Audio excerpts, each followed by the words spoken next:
sandals and shorts, and surf and scuba and sand and sailing and soccer. San Diego, California.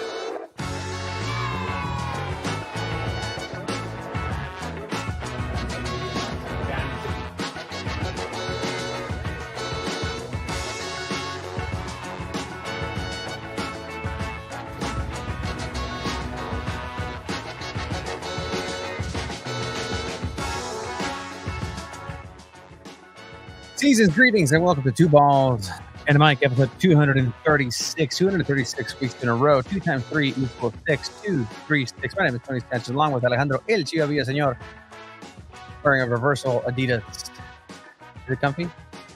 Yeah. I went to Adidas outlet in Viejas. A lot of selection. Actually, I did get a couple things, but soccer in San Diego. Getting the emails.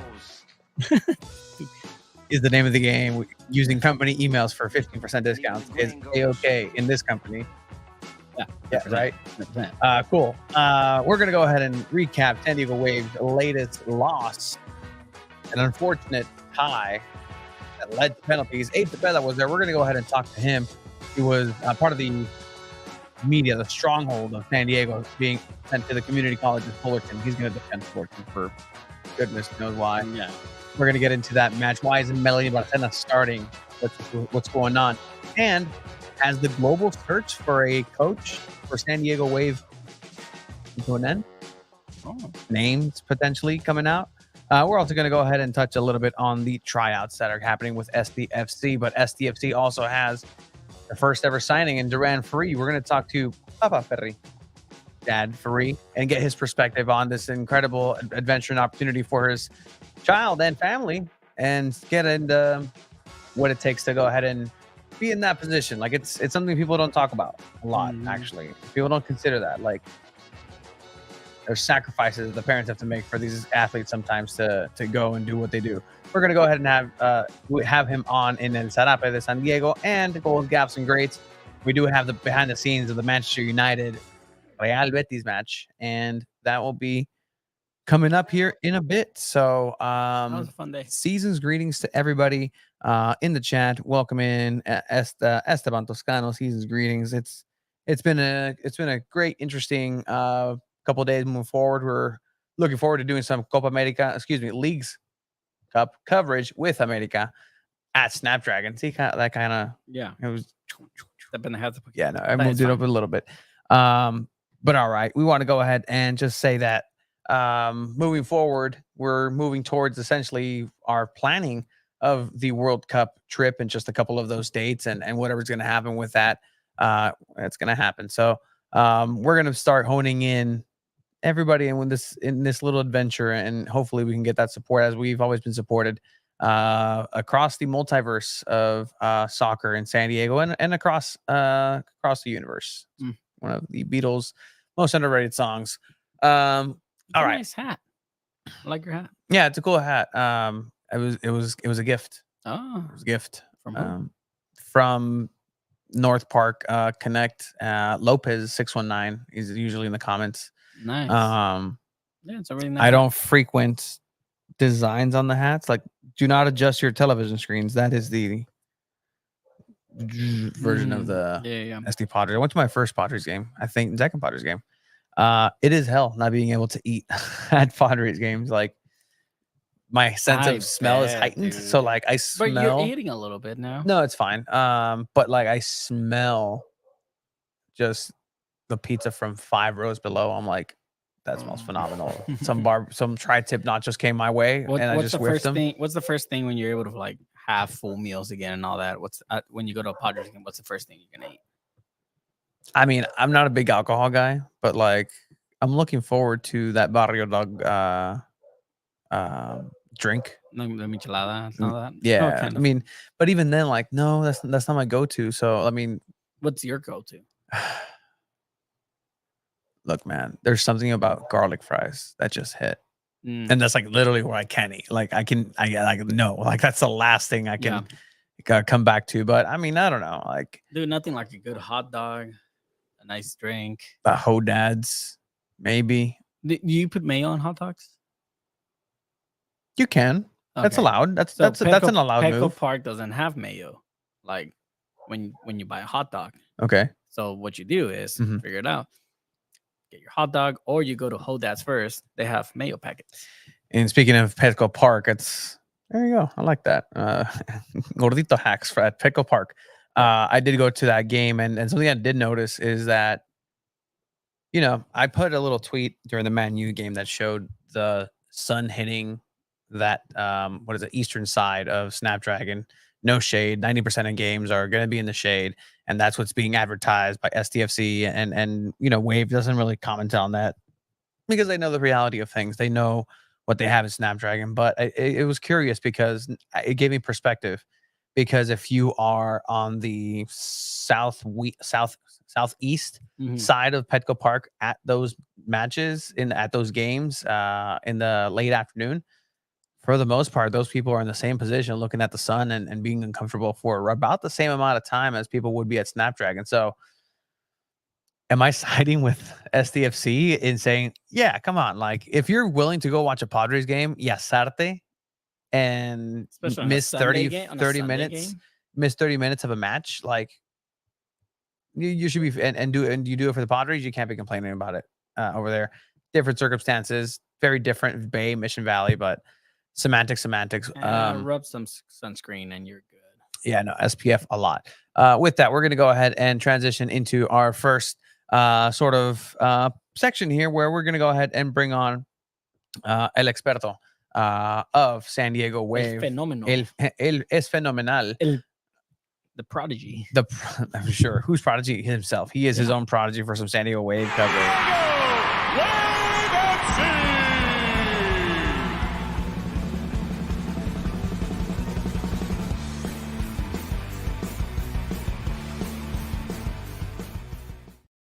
Yeah, so people better not complain about the sun at Snapdragon. Abe, What's up, Abe? I How are you? think my go-to is Gaglione Bros. First of all, Philly cheesesteaks, little Okay, cheese whiz, well, really same good. That's pretty good. same spot. They have the garlic fries, right? Yeah, Yeah, they Yeah, do. yeah. I mean, you get that's the garlic fries with the meat on top. Oh Mm. my gosh, bad for your Mm. whole body, but it tastes amazing.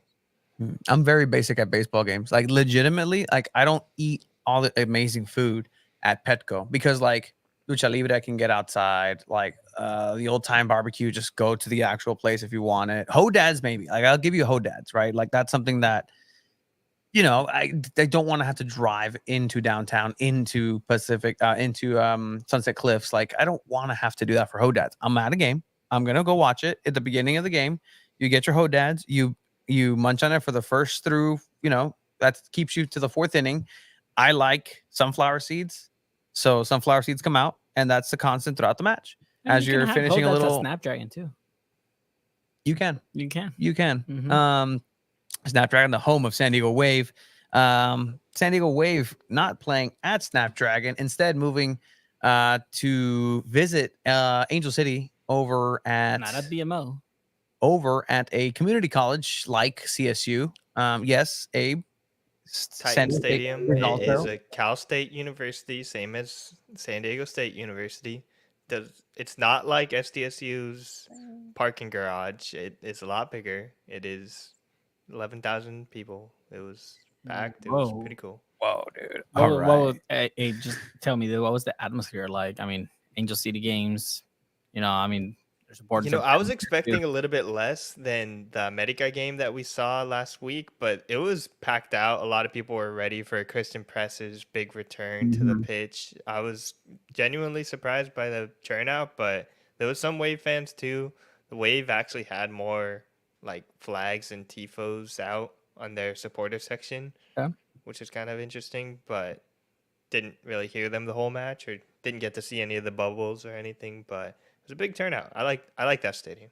So we won't talk about the game because I mean, snooze fest. But I'm just kidding. We have to talk about the We game. do, So let's of go ahead course. and We don't have to. all right, sounds The good. Abe. churros, as I was walking to the press box, you guys would like this. The churros were just, oh my gosh, it was so good. Did you have any? It felt like a high school football stadium as far as snack bars go. I walked by a lot of those snack bars where you have the pretzels, the churros, the hot dogs, where it gave me that vibe like, ooh, that's nice. Did you get anything? No, I got the press box food was Domino's actually. Oh, okay. wow. All right. That's pretty cool. Hey, youth groups and youth pastors do the same strategy. Hey, kids, free pizza. Come on. And That's yes, they Domino's exactly and what like they do. what is it called? Smart Pop, the little popcorn thing too. Yeah. Funny, I actually at halftime I went to go get like another popcorn thing, and I walked right into Tobin Heath. I almost like ran into it. It was a little awkward, but I just grabbed a water and a popcorn thing. Because you ever do that thing where you're like walking somewhere and then you need to look like you have a reason. So I kind of walked faster. So I was like, I kind of have to get a water now because I was awkwardly standing there, you know? I love that. Speaking of awkward transitions, starting lineup for San Diego Wave versus Angel City in this Summer Cup series, in which I don't know, man. Like, what were we expecting? I think I'm seeing the Wave that I thought we were gonna see. Other than maybe some sparks from Alex Morgan potentially having a chip on her shoulder. It's one of those things where I didn't really see this being the turning around point for San Diego Wave's entire season. There are some good and talented players on this lineup here, and there was as well talented and good players for Angel City as well. Abidal Kemper, Lundqvist, Jakobsson. This is it. Yeah, no, I even questioned myself. I'm like, Bato. No, it's a solid lineup. I mean, you kind of have to adjust and put Kristen McNabb at center back, where we've seen her at the 6. We've seen her at the left back position. I think we've seen her once before at center back. And we right, see her in every other press conference because that's the only player that they ever give us. Yeah, for some reason. I mean, McCaskill, Colaprico, Appreciate your time. Jakobsson is back. Mackenzie Doniak in the starting lineup again, and Maria Sanchez and Alex Morgan. I mean, it's a solid lineup. Abe, you were there. You see the lineup. What's your first reaction to this? The Swedish players are back. I expected a little bit more offensive production out of that pairing because usually when they're on the pitch, I think they're pretty great. But it was just same old Wave versus Angel City match. I was talking about it with other people at that press box where it's just these games are boring. Like you expect a rivalry game to be insane, intense, high scoring, but these Southern California games have just been straight up bad. Dreadful. And that's just the state of the game in Southern California, I guess, because there is very much a lot of excitement happening elsewhere in the NWSL. The most excitement that this team gets is whenever Melanie Barcenas touches the grass and does a couple moves here and there, but there's still excitement for the team overall, which is interesting. We've talked about this before, where it's just these two California teams are probably top 3 in the NWSL already as far as fans go, especially attendance wise. And even despite the on the pitch abilities that both of these teams have kind of like faltered at, they have the star power there that just still get people in the door to come watch these games. And it's a very interesting time too, because I don't know if you guys noticed this last couple of days, season tickets went out for next year, for San Diego Wave. So, just kind of, I'm interested in seeing what that return is here immediately, because it hasn't been the best of years for Wave on the pitch, off the pitch, just in general. It's been a rough year. And nothing really supersedes just the feeling that this team can't get out of it. And look, Cascarino, the French player who also was eliminated in the French national team and will be joining the team here soon. That's the last chance that Wave are banking on completely to bring some sort of extra oomph to the lineup and potentially jumpstart this offense. I don't know if that's the answer. And if it is, then you know what? Give her, whatever, MVP, have the season MVP. But overall, this team should be doing much better than they actually are. And it's frustrating. And it's completely frustrating because of the talent that is clearly there, but it's just an impotence in offense that it's frustrating overall. And we asked Paul Buckle the questions and he gives us the answers that he has to give. Like, almost like, what do you want me to do? I've done everything. I'm impressed with these players, but what do you want me to do? The ball's not going in. Yeah, I mean, we can't really expect much from Paul Buckle, right? I mean, he's interim head coach, and the answers are always going to be the same. But at the end of the day, the results. I mean, Tony, I think you touched this a lot more than other people. It's like, why get rid of Casey Stoney if everything's going to be the same, if not worse? No point. No point. You could have given Casey Stoney Cascarino. That deal was being worked on.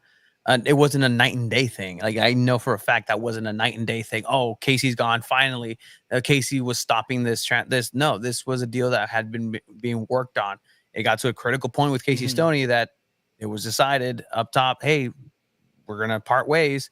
See you later. Casey, so far, following her on social media, living it up, watching the Olympics at home, enjoying some family time. And that's great. I'm happy that she's able to do you guys feel do that. But do you guys feel would be in a better spot, or, I mean, really just the same, but a little bit better of a spot if Stoney was still here?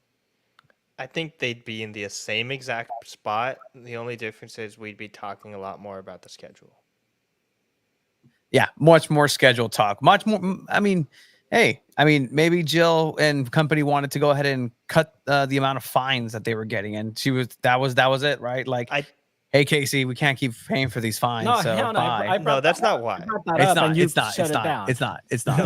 Jill Ellis herself in the press conference after they fired her kind of said that they supported that, and I think kind of pushed her to say those kind of things, because I'm sure Ellis probably felt the same way, especially about like some of these weird schedules and stuff. I mean, the Wave play on August 20th, and then they have an NWSL match on August 24th, which is a weird thing. Also, another weird thing, Katie Johnson played for like 5 minutes and then got subbed off. She got subbed on for 5 minutes and then subbed off for Christian Press. I rarely see that out of folks. That was weird. Like, she's probably not the best penalty taker, but Abe, I did want to ask you, what was it like when Christian Press did get subbed on?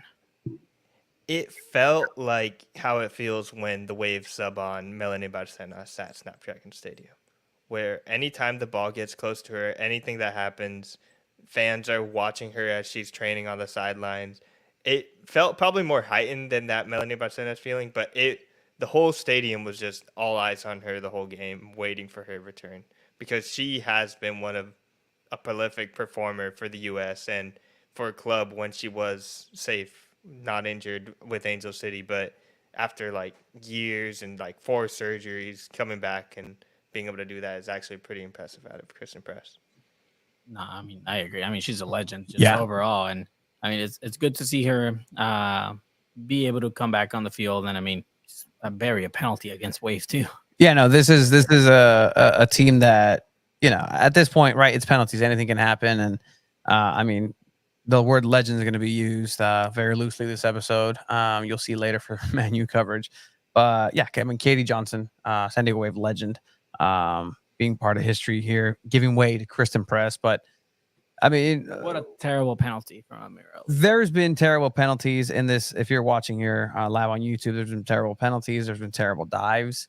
But even then, it's a level playing field. This is as level as you can possibly ask for. It's penalties. Like, anybody can miss, anybody can make it. The goalkeeper can have a good outing. I'm not a fan of that style of goalkeeping stop attempts where you dive forward as opposed to the side. Like, if it just, that doesn't work. But yeah, so yeah, I think Morgan Messner, other than the penalties, she had a pretty great game though. Oh, 100%. And Morgan Messner was good. She's had the best top 2 non-Kalen Sheridan performances back to back, I think. Sure. I mean, Hillary Beale did also win, but also post to the foot. I want to say, I mean, Barcenas, when she came on in this game, she was electrifying. She had just taking players on and just getting shots on target close to the end too. It almost felt like she almost could have won it for San Diego Wave. When is it enough for her to get a starting spot? If you're Paul Buckle, would you give her a starting spot already? I asked him a little bit about Melanie Barcenas after the game, and he's kind of talked about how they've been slowly building up minutes. looking at it now with like a bird's eye perspective, it seems like they were just slowly building her from 75th minute. They started 80th minute, then 75th minute, and now 60th minute for this match, where you're just slowly building, giving her those more minutes. Maybe next time you see her, she gets 45 minutes. But I think if you're going to use the Summer Cup like that to slowly introduce young players, then you can't really blame them for that. She's obviously the offensive highlight of this team, especially playing as the 10. But if you're going to slowly build her like that, there's no reason to mess with that development. You got to slow build it instead of just throwing it all in just because you can't score. Well, hopefully Cascarino is the answer for San Diego Wave, as they hope she is. So as of now, what I'm hearing just on the back end channels is that the global search for a permanent manager is close to coming to an end. There are several names being thrown out there. There are several people who have been definitely pinned. Moving forward, seems to be one clear person who stands out from there. They were involved with the Olympics and no longer involved with their national team. So there are some connections with current players on the roster with that. So, that's going to be decided here in the next couple of weeks. It seems like Paul Buckle's time is just coming to an end, and that's what it was always going to be. It was never going to be permanent. It was never going to be a long-term thing. I don't think he was even fighting to have it be a positive job. And that's not his job. His job was literally to be the patch from a sinking boat. And I think so far, you know what? There has to be a manager on the game sheet. So it was Paul Buckle this time. There have been some positives, some new tactics, some different looks for the San Diego Wave, but it's just a broken product at this point. And will Delfin Cascarino be that catalyst of change? We'll see. We will definitely see. But the Waves, Waves players in the Olympics are actually doing pretty good. I don't know if you guys are keeping up with that.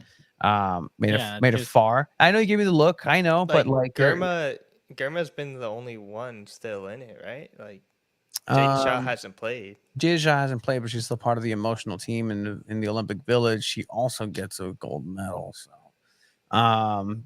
maybe the performances that we're seeing up top from Trinity Rodman and company, Sophia Smith, are just because they see the talent that Jaden Shaw brings. She's like, oh no, we have to do our best. Can't let her take our spot. She's that good. It's been a good outing for San Diego Wave, I think, in the Olympics. A good showing. For San Diego Wave, I mean, they pretty much have like about 2 weeks off. They're going to be traveling to Panama for the Women's CONCACAF Champions Cup. It's a new tournament that's starting up. It is the group stage. So again, if you still had Casey Stoney, here comes another traveling question. Now you get to go to Panama and compete. Abe, I believe you asked Paul Buckle about it, and you said he believes they can make a run for it, right? Yeah, he wasn't talking about the cup in general. I think he was just talking about the team and believing to have like a run at the end of the season as far as NWSL goes. I think that felt more like the context of what he was talking about than the actual Champions Cup, which I don't know if I don't believe in what he says, which I shouldn't use double negatives like that, but the team has been better on the stat sheet. Like, is it time to just believe in the delusion of, maybe they're going to actually work out. Maybe they are actually going to score goals. Why not? Maybe they're creating chances. Why not? You're at this point where you've exhausted everything else, right? Like, maybe we're the crazy ones, right? Maybe we're the ones that are just not seeing this right. Maybe we're the ones that are not understanding. And this can be very true, right? Like, we're very much chicken littling this. The sky is falling.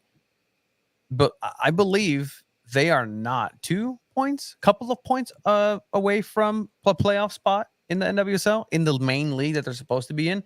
Something that you always bring up, Abe. Last year, Gotham was 8th place when they won the championship. It's not unheard of in the NWSL to have a good playoff run coming from 8th, 7th, 6th. Like it's been done before. The championship's been obtained that way against a very strong Seattle team. But I think, I don't know. It's one of those things where you see the trajectory of things. Mm-hmm. Unless proven wrong at this point by San Diego Wave, by something, I'm gonna stick to with this is a lost cause of a season. This is a wash. I know you called me out on this last week, Abe, but I'm not seeing anything. I'm not. You're pretty much saying done. So it's done. I'm bearing a hatchet. I'm bearing the hatchet with this season for now. Unless something happens, unless there's new input, and unless what else is happening, right? Delphine Cascarino comes in. She lights it up. She's now able to free some space, some coverage. She's doing a pseudo Trinity Rodman type role, being a disruptor on the wing and demanding that attention. Then you can get Melanie Barcenas in there as well to bring that change of pace and move the ball from each side. And does San Diego Wave then have that ball movement? Does Jaden Shaw move into a more creative role where she's able to really dictate those things? And Morgan is involved somehow. I think I don't know. It's really just a matter of taking advantage of the few opportunities you'll get, right? A lot of the shots on target that Wave will get are not very challenging shots for goalkeepers or anything like that. So I think it's just really a matter of I think at the Angel City game, there was a cross where Alex Morgan had a header and it was right to the hands of the goalkeeper, like taking advantage of those little chances to make something big out of it. And I think Cascarino can definitely help in that. This Wave team defensively is not the worst. It's not the worst. And you're going to get Naomi Girma back, and you got to figure something out. You're going to get Kaylin Sheridan back as well, but you have to score the goals, which again, you have to take advantage of those little plays, and that hasn't been the case all season. Abe, are you calling it quits? Are you saying done? They're done? No, I think there's still a chance. They have too many playoff spots, and every sport has too many playoff spots nowadays. So if they make a run at the end of the season, especially if you never know, they get a new coach, like Tony says, then all of a sudden you have new tactics, new energy, new everything, and then the whole rest of the league isn't prepared for that, and you can create some disruption that other teams aren't ready for, and then next thing you know, you're in the playoffs. Yeah, it's a crazy season with NWSL. You really never know, right? Everybody's still in it until they're not, and granted, that's why they make everybody have a chance to make playoffs, and it's such a big wild card. It's still a league with 14 teams, right? It's still a league that doesn't have those things fleshed out where, you know what, we can be a little bit more cutthroat with who's on and who's not.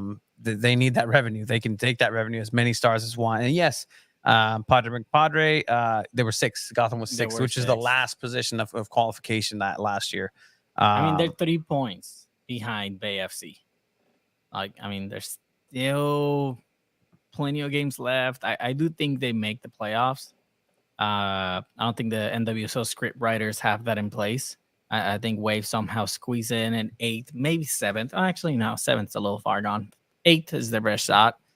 But yeah, no, I don't see Wave missing out on the playoffs. They shouldn't even be talking about 8th or anything. You should be talking about either in or out. That's it. In or out, black and white. Are they in or are they going to be out? I don't care what place you're in. 3-game winning run and you're completely back in. Why? Because you're telling me that they're going to do well against these top 4 teams? Like, I think that's if they make it to playoffs, then something changed, obviously. But some of these teams are so well polished, like they're incredible to watch. And like Orlando Pride this season is a machine. They are a machine, and they tied against Wave back in June. So this Wave is capable. That's the thing about this Wave team. That's the thing about this Wave team. They can literally compete against any team they go out on the field. Look at the game against America. They were in there 0-0 until like the last few minutes, and then they just kind of gave it away. So this team competes against anyone they step on the field with. It's just the results haven't been there. There has been that aspect of very bad luck, which Casey Tony was kind of pointing out before, right? And I do think the soccer gods wearing with them in some of the games for sure. Granted, it's not like their play style or anything is also pretty, but they're not playing the worst defensively, which gives you a chance, Tony. It does. Like, what's that saying we does. hear in every sport? Defense wins championships. That applies here in soccer too. But you eventually have to score. You eventually have that's to. the thing. Someone has to score a goal. Somebody and has to you score. bring in someone that could potentially and score say, those goals. And say you don't, right? And say you don't score. Guess what? You go to penalties, but you got to win those penalties. Something Wave hasn't done. So I mean, I'm working with what I'm seeing, with what I've been seeing. You heard it here first. Tony rules out San Diego away from playoff contention. Sure. Say that. Prove me wrong, Wave. Oh, prove me wrong. At this point, there's no evidence that shows me. There's nothing. There's no empirical numbers. Yeah, you would say the same thing about Loyal in the past. Hey. And they would make playoffs. And they would make playoffs. And they very much would. And you know what? They gave it. They were there, all right? They went to Texas once, and then PC, man. That guy. I got something else. They've been playing evenly all game, not to tie or lose the last minute of the game. They have scored, but refs keep calling them back. Sure, I'll give you that. There's been chances, there's been opportunities, but the last Casey Stoney led game against Houston Dash, when who was it? At least Bennett took a goal away from Morgan, perhaps, or Shaw. I don't remember exactly who it was, but there's just these things that are happening. It's a cavalcade of comedy. You gotta believe, Tony. You gotta believe. Don't be a grouch. That's what Paul Buckle. That's why I'm wearing green. Paul Buckle also says, "If you believe, they believe." Billy, yeah. I mean, okay, that has to be insulting. Ted Lasso just that has to be insulting. Hey, y'all, Wave players. I know you guys have been through it, but I know one thing you guys haven't tried is believing that you can win. Oh, but we haven't really won. But we scored 3 goals that other day, didn't we? Didn't we now? Well, kind of, but we still haven't really won. But But they all say that they believe, though. It's not that they don't. They all think they believe too. Like, everyone believes at this point. I don't know who doesn't believe. Like, the results don't believe. I guess the soccer gods don't believe right now. I mean, if the effort they're putting in, does that back it up? Because I mean, the way they're playing too is you can kind of you can believe all you want, but if the work's not being put in, you got to transfer that somewhere. Your leaders aren't there. Kaylin Sheridan's trying her darnest. You have that goalkeeping position and the defense that's doing the best, and as a unit between her, Gurma, and Dahlkemper, when she decides to play, and then after that, it's kind of broken. Will the midfield show up? Will the offense show up? Are they going to connect? Are we really going to be waiting and playing the counterattack and not have a counterattacking design team in play until Melanie Barcenas comes in? And then here we go. And you can believe you're going to win the lottery, but if you don't buy tickets, you're not going to win it. I like that. I like that. Just like your hat says, faith plus one. Something random that I think you would like, Tony. I went briefly to the Kristen press conference after the Wave press conference, and she was talking a lot about like what she was going through when the penalty came up, and like how she became a vessel for all the energy in the stadium. It reminded me a little bit of Dragon Ball Z. You know, hell just yeah. The spirit. Yeah. What's it called? The spirit bomb. The Genki Dama. Everybody raises their hands and lends a little bit of energy and creates this energy ball of pureness and benevolence that can destroy and eradicate any sort of evil. And that's what you can say that she believed she was going to score. Not a she believes so, but I think this sums it up pretty well. Let's put our hands up collectively, guys, and give Wave some energy, some good karma. But other than that, in order to sum up this San Diego Wave season, we can give him some good karma next week as well on the episode. San Diego Wave season has pretty much been. Oh, Wave. Is that birthday boy Papi Chavo in the chat? Oh, Wave. That isn't. Oh, Wave. No, it's. Wave. Oh, Wave. Oh, Wave. Oh, Wave. Shout out to everybody in the Siren who's taking a well-deserved break. We'll be back with them just to get their updates or perspective. I know some of them are enjoying the Olympics and firsthand. Stuff 50 Feet Club in the chat. Season's greetings, Papi Chavo. We're gonna go ahead. Pretty sure it's Papi Chavo's birthday. Yeah. See, today or two or yet, and you know what? It's always Papi Chavo Day here in the 619, homie. Viva la raza. Anything else, Abe? We do have again that Panama trip. Looking forward for San Diego Wave. Any press availability, we'll make sure to make that available to everybody because again, let me make this clear.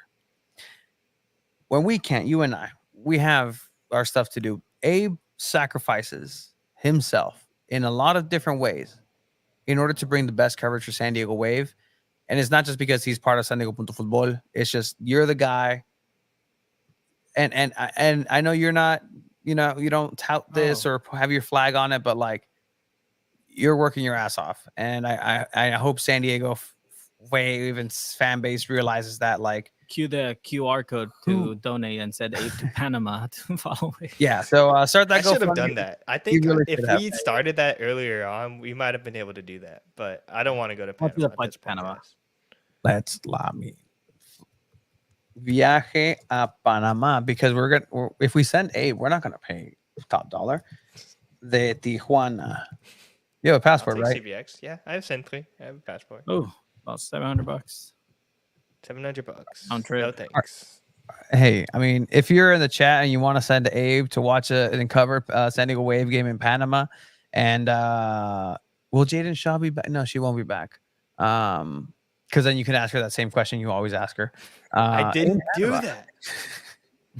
Abe, it's a wonder to have you here. Abe Cepeda, Final San Diego Punto Futbol, Abe_Cepeda. He'll be joining here in the background. I said the wrong person away. I know I didn't, and I'll bring myself over here. Season's greetings to everybody who's joining us. Papi Chavo, saludos. All right. Sick times over at Snapdragon Land for San Diego Wave. Snapdragon Land. Snapdragon. It's a canon. It's real to me. Like, it's San Diego Wave lives there. SDFC lives there. Snapdragon They got this pretty cool frat brother they have this pretty cool frat brother in the SD Legion that like knows Marshmallow somehow. Oh, did you see Marshmallow was performing? Yeah. But yeah, so llegó el pinche Erwin al chat. Arriba la América said ¿Vas a ir a Snapdragonlandia para el viernes, Erwin? Snapdragon Land will be having America's Mexican Club. I'm pretty sure it's against Atlas. Against Atlas for Leagues Cup. That's going to be interesting. We've applied. Hopefully we get it. All right. So let's go ahead and move and transition into our next segment. You know, we do talk a lot about just soccer in San Diego. There's this different, to borrow a term from a local team, things get woven into one, some would say, or two or three or 18 at times. But there's different stories with the game. But fundamentally, this is what I like about it, is that I don't care how you end up in the game, around the game, it's infectious and it will take you by storm if you give it the attention. And yeah, it's not for everybody. It really isn't. Like, I know people who have legitimately tried to like soccer and they just can't. That's okay. Like, my rule for TV shows, I'll watch the first season. I'll try the second season, but I'll give it that try. But if it's not a show for me, I'm just gonna say no. It's not a show for me. I'm sorry. It's not. Frasier. Nope. You know what Frasier is? No, I don't. Okay, cool. What other shows are not for you? What is another show that's not for me? Suits. Not for me. It's not for me. It's a good. I can recognize it's a good show. Yeah, I recognize it's a great show. It's not Grey's Anatomy for you. Grey's Anatomy is a fantastic trash show. It's the most garbage thing that you can ever lay your eyes on. Yeah. Same stories, same sexy doctors, same, quirky nurses and dynamics, and it's fine. Bridgerton, I get held against my will for it. We can have a House of the Dragon discussion. Again, this podcast can literally Do you watch be any anything. reality TV? No. I mean, I like reality game shows like Deal or No Deal back in the day. Like OG dope. Deal, No Deal, Fear Factor, Do you ever play Hell's in Kitchen. Arcades? The Deal or No Deal in arcades? Yes, I have. And I won the whole thing once and I That's stopped playing after that. awesome. I stopped playing after that. I'm like, badass. nope, that's it. I'm never going to play this game. But yeah, so as such, this tapestry, the stories that happen here in San Diego is including people of the community. This we have El Zarape de San Diego, which is our segment for the community that we talk with individuals who make up the mosaic of the beautiful game in San Diego. And that extends into various different ways. We've known this next individual for a couple of years. And, just always being very courteous with and just a genuine person, good person to chat to and talk to. We had reached out about, hey, how do we do this? Let's go ahead and get you in because I think it's a very interesting perspective that you have, in terms of just your story with and your relationship with the game in San Diego. So let's work on it because I think it's very interesting and good to get that perspective out. So let's go ahead and welcome our guest for the Sarapa de San Diego, El Papa. I was gonna play the thing, but it's not. I can't. That's exclusive for. You know what? Is it? I'm looking at him. Do you want it? I can throw it on there. He says, "Hands up." You know what? That's his boy. That's his boy. He's proud of him. Lucas, great save from Shuttler, the first test of the evening. Looking in Taylor's direction, heads him down. Ferree is there. Big time save from his end. Now, Durant, Ferree, what a save.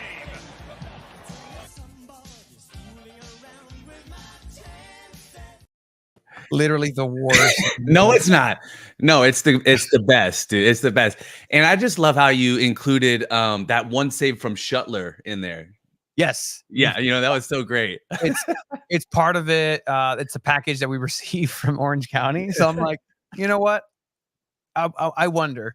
But look, season's greetings. Season's greetings. As a big fan, I'm super pumped to even be on the show. My wife, while she's watching TV, she's like, "What are you watching? Those two balls and guys again?" I'm like, "Yes." That's basically what I'm doing. Yes. Sorry, Mama Ferree. Season's greetings to everybody in the family. But Michael Ferree, welcome. For those of you who aren't familiar, father of first San Diego FC signing in the history of the club, the first MLS team here in the city representing San Diego, was Duran Ferree. And you know him, you love him. The artist formerly known as San Diego Loyal's goalkeeper, transitioning into this new position. And I mean, again, we talked about a little bit how, we want to make sure to not overshadow what the actual athlete is doing in this at all, at any point. But man, what do you think? Yeah, I'm not that crazy parent. You know what I mean? I'm not that, but I am a freaking big fan, of course. And it's been fun to watch. I mean, we were fans of Loyal before he ever joined the academy, so ironically, first and foremost, we were Loyal fans. And so it's really cool. The timing of everything with Duran has been a blessing, so it's pretty cool. No, it's awesome. And that's really, really good. I mean, a fan of it, just naturally, organically, you heard of the team. Duran already played at that point, I imagine, and it was pretty into it. How did you guys come about into your soccer adventure as a family? Well, we weren't a soccer family, to be honest with you, until Duran came around, and I think the youth of today, at least this generation of kids, the first thing they start doing is playing soccer. I mean, it's so easy to enter, playing down at the city rec team at 5-6 years old and kick the ball around. It's so hard to play baseball or basketball or football. Baseball is boring. I mean, I play baseball, growing up, but at the end of the day, T-ball is a sleeper of a game. Your kids are out there picking flowers. Some kids are interacting, some are not. But soccer, if you have a kid that is athletic or wants to play, like immediately they're out there kicking the ball, scoring goals, getting that instant gratification of doing something really, really awesome. So yeah, once he started playing, we sort of grew up in the sport together. Like I said, I couldn't be that dad that really coached because I didn't really know the game. Now, as my wife says, soccer is life here, and so if there's a game on and it doesn't even matter, she's like, "Why are you watching this game?" It's like one of those things where it's like a random, team and we're watching the game. I don't know, because we want to watch what's going on. And so it's been fun, man, because, watching him sort of grow through the sport and be passionate about it has been a lot of fun. I do want to ask, I mean, obviously Duran gets into the game, right? He's a kid, he's playing. At what point did you realize or said to yourself, "Oh, my kid's special, like he can make it to the next level"?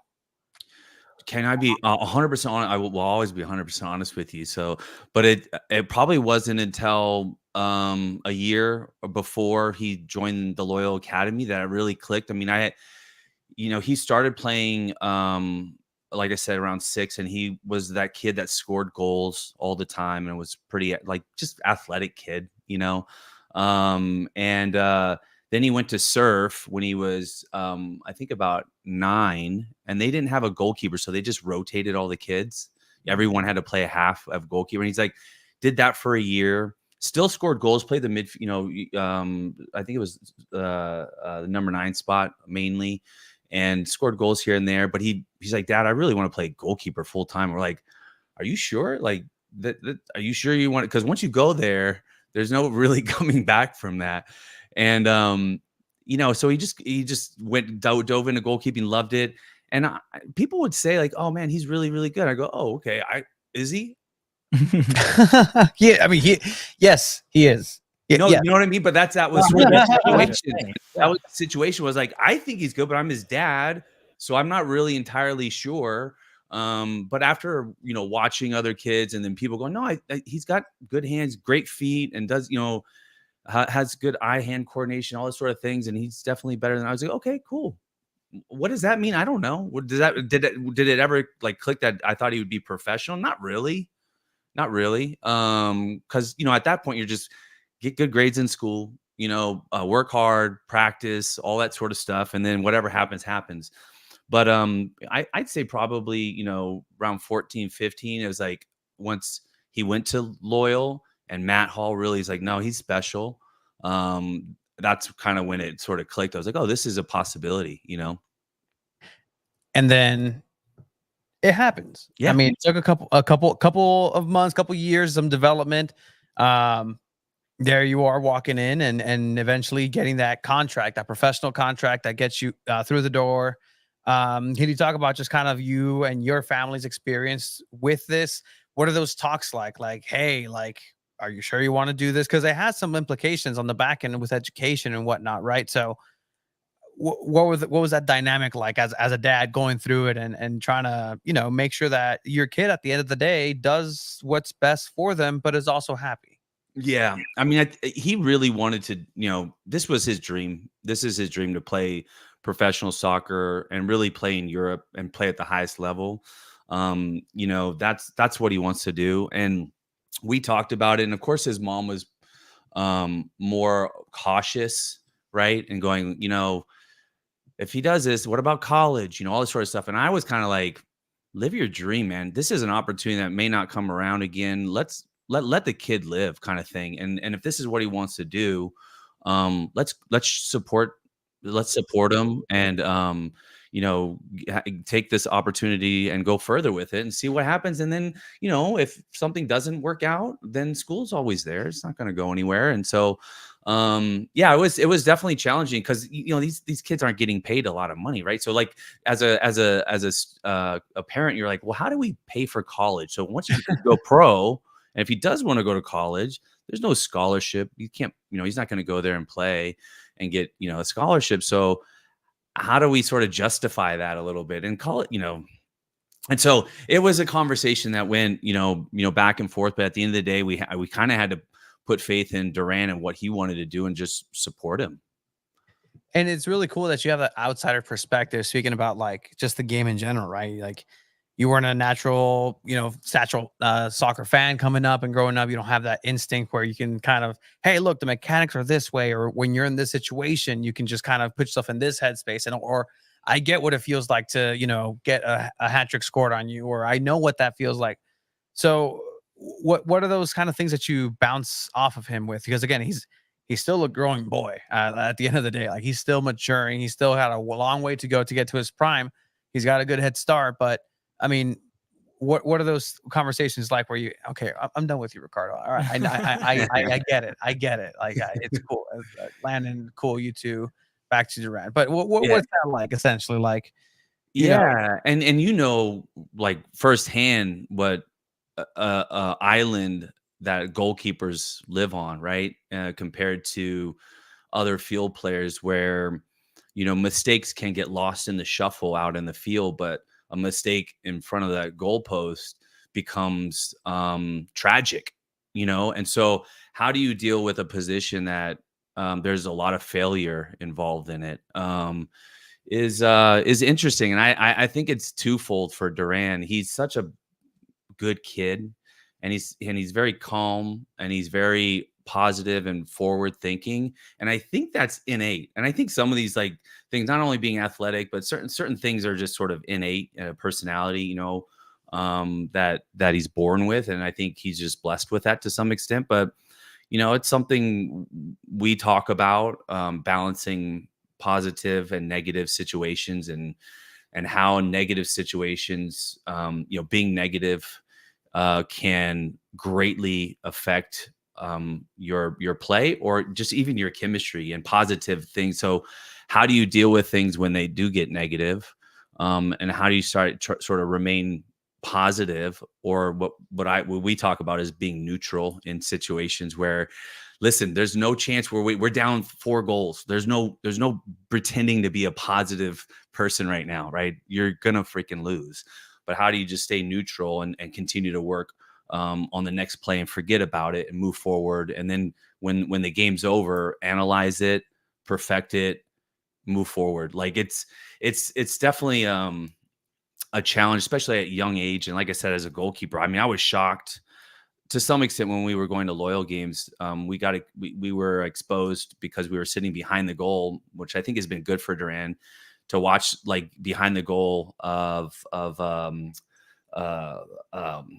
what's his, I'm sorry, the keeper at before Koke. Austin, watching Austin on these guys play and get heckled, by loyal or opposing fans. Goalkeepers get heckled by loyal fans and kind of laugh about it, and having him do that because, he got, what was that game last year, or he got thrown into, I think it was Mexico or New Mexico or something like that, when he got 2 or 3 goals scored on him within, I don't know, 15, 20 minutes. You remember that game? Yeah. I don't know. Yeah. And I hear it on TV, the fans going, Duran, you suck. Duran, you suck.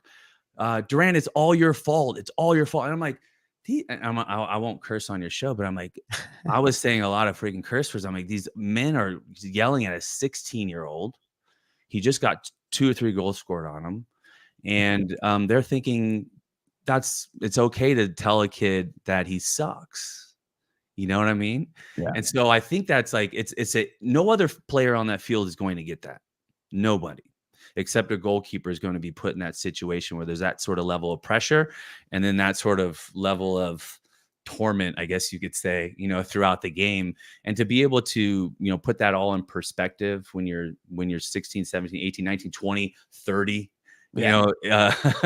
is I think something that all professional goalkeepers need, learn or learn how to deal with, that probably we normal people wouldn't be able to handle, I mean, the goalkeeping position, that's what we say. Like, I mean, good that you didn't have that background in soccer, Michael, because had he said, hey, I'm going to be a goalkeeper, the red flags would have gone like, wait, there's 11 people on the field and you want to be the one that uses their hands? Like the one that, and there's one of you, there's an 11 or 10 others on the field. Like, at least the referee runs the whole time, right? Like a goalkeeper, like it's a hit or miss, right? I mean, if I told my dad growing up, I was like, oh, I want to be a goalkeeper. Like, no, you're not.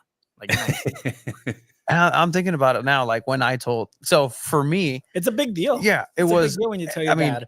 You're talking about, and my dad didn't grow up with soccer either. Like he wasn't a soccer fan. Same thing with like Michael. He grew up with baseball, other sports, and like that was his bread and butter. Even then, he wasn't really a sports guy, but it's just the unlimited support of your child. Like that's something I'm forever grateful for. And yeah, like you don't really understand what's going on in there, in between the ears, unless you're there. And it's the same thing. I started scoring goals and I was always the bigger kid. And then, no, I did 100%. And then one day, and I remember it, one day, and and I had come over from playing, from being in karate in Chunkuk-do, which is Chuck Norris's discipline. And we've proven that actually a couple times. Met Chuck Norris a couple times, had no idea who he was. But I knew how to throw myself, like that physical thing. So once they put me in goal, it was like a fish in water. Like I can express myself with my entire body. I got hit in the face and a bloody nose that first game that I played. And you know what? It's the most alive. I've been chasing that dragon ever since. Like, Oh, that's hilarious. That's the funny. most alive. And the real reason now, Michael, that he's a goalkeeper, he was just a big chubby kid and he didn't want to run. That's the only reason.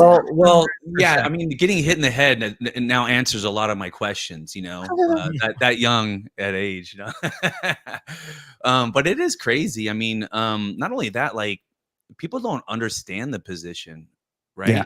I mean, if you don't play or really are involved in that position, the whole game is different. You know, Yeah. I mean, you're talking about getting critiqued because you didn't save a goal, because something maybe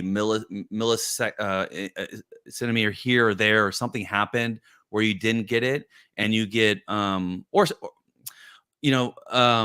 and you get ridiculed for it or whatever. And then on the other side of it is you get blessed for making a save that you probably should have made it a lot easier, but because you were maybe out of position, it would look harder, and now somehow it's like an amazing save. No, it's like, so it's funny because like the critics out there, very few really know that position. And it's so easy to go, the goalkeeper fucked up right there, you know, or whatever, when you really have no idea. It's really one of those things where you don't know until you're there, and even then, like it's a very hard position, and thank you for putting that respect on that. And you get a front row to it. I just pulled this up real quick, and Chiva was left like speechless because I have receipts. Like look at how small those other kids are compared to me. That tank. Tony, we know you were using those Chuck Norris elbows to like get through the, you know. You were like, it was a special occasion that your slide game. tackles were a little dangerous. I bet. Well, I mean, just to give you perspective, that game we were actually winning, and this was part of the bigger shoot of it, and that was the first half. Once the game was settled, they put the goalkeeper out on the field. So, just that intensity. Look at that. You're like Kirby just inhaling the kids as they are passing out. Bro, was that a Spider-Man goalkeeper kit? Yes. He still has it. Dude, that. No, he still has it. It's his bread and butter. It is his joy kit. His favorite kit of all time. His little Spider-Man kit. That's amazing. Found it. How is that not hanging up back there, dude? How is that not hanging up on the wall of fame behind you? Oh my God, that's so great. That is so great. Put that on right now. Go ahead and put that on. I haven't lost that much weight. I mean, but upon request, I'll put on this. Oh, you're okay. Let's see this thing for the bit. For the bit. Yeah, just dropped your head. Yeah, we're gonna start. I'm very curious to see if this actually kind of goes. No, there's no way he's getting that over his. There's no way he's getting past his shoulders. No. Yeah, no, not even the shoulders. All right. Spider-Man kit. 100%. You should tell Duran to really kind of look into. Hey, SDFC, if you're listening to this SDFC, which I'm sure you are, bring a Spider-Man kit for Duran Ferree. Yeah. SDFC goalkeepers. That'd be sick. Speaking of SDFC goalkeepers, MLS. Look at that. I mean, talk about one step and what led into the next one, right? Then this happens. It's amazing. Duran Ferree is the first signing for San Diego FC, the MLS team here in San Diego. Again, I want to get your perspective. What was the family just kind of dynamic with? Is that kind of something that it gets held up with regards in the Ferree family? Like that's on the family crest, like boom, firstborn Ferree. It's cool. It's amazing. It's more than amazing. It's a blessing really to the family because you know, there's a lot of hard work that goes into things, and there's also a lot of timing, you know, that go into things. And so obviously Loyal was amazing timing, and so sad it was short-lived. And then San Diego FC coming around was amazing timing. You know, sometimes things fall in place, and we talk about just how do you capitalize on that when those things happen, because sometimes they don't, and even when they do, it's your hard work and what you're going to do after that is really going to solidify your name in the books. And so, yeah, it's freaking awesome being, San Diego, here in San Diego, and, him being born and raised here. It was really awesome to have him close and so young. He'd be willing to move tomorrow to Europe, or go somewhere to live his dream. But mom and dad were like, "Oh, this is great. He can stay. He can stay here." So it's really cool, man. And I think what's awesome is that, with SDFC, as far as I know, from what everybody else has seen in the public and what they talk about playing style, it's also fits his playing style. One of the awesome things was that Surf, at a very young age, builds, teaches goalkeepers in the back to build from the back and play with your feet and do all this sort of stuff. And so that's all of Duran's sort of skills with his feet and his abilities really came from Surf soccer, to be honest with you. Wow. And, their goalkeeper coach, Kellen Bronis, has been with him since the day he started playing goalkeeper up until even now. In off season, he'll train with him and do different things. And so, Loyal has been so experiment. Like Nate was crazy, to be honest with you, with his style of playing a goalkeeper up, and so aggressive and experimental to some extent, at least from my opinion. He'll say it's not experimental. He probably, very dialed in, but playing that type of soccer, which will probably be the norm in 10 years, was really awesome, and just kind of allowed Duran to grow from the Surf build up into this loyal, intense thing, and then to go into San Diego FC with a very similar style of play.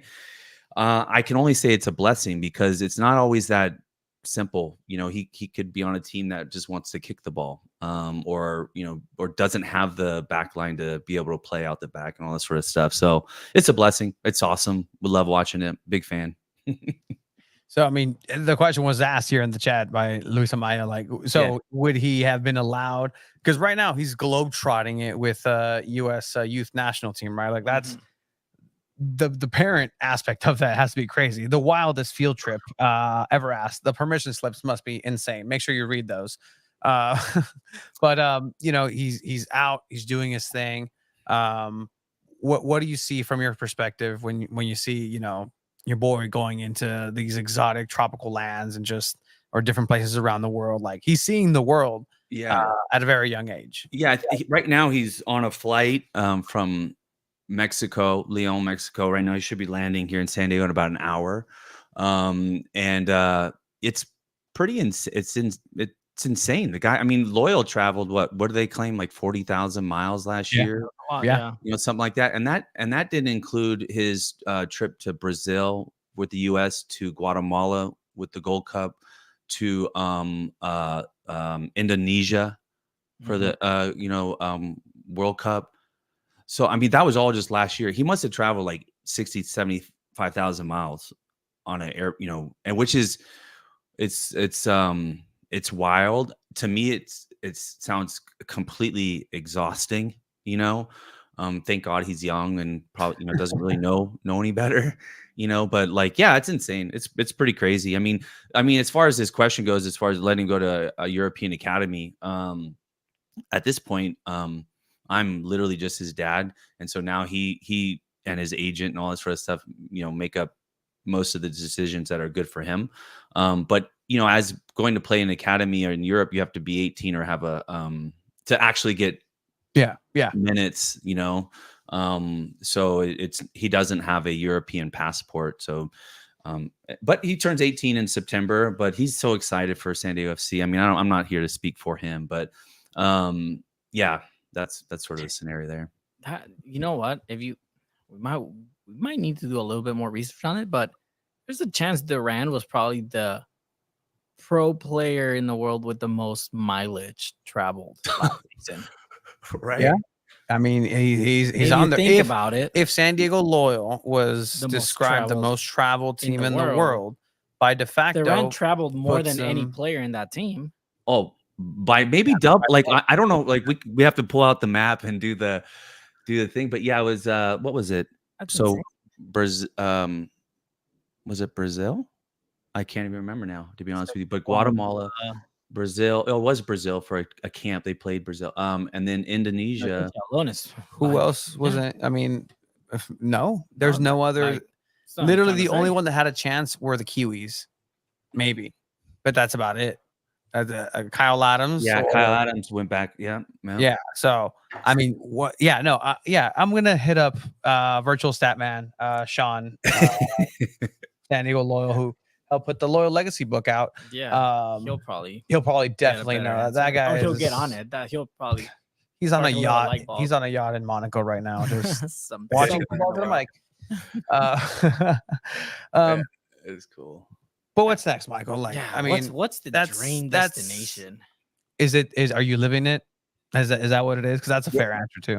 What's that? What's the dream as far as right now? Just For are Durant? you satisfied for as a pop? Like, for me, no, everything he does. I'm completely satisfied with what he's doing. I'm so impressed by his work ethic, his mentality. Like I said, I wish I could take credit for it. You know what I mean? But really, I think he's just sort of a gifted individual from an athletic standpoint and a mental standpoint. He goes to school every day. After he drives up to Irvine right now, playing with Orange County, gets back at 1:30, goes to school at 2.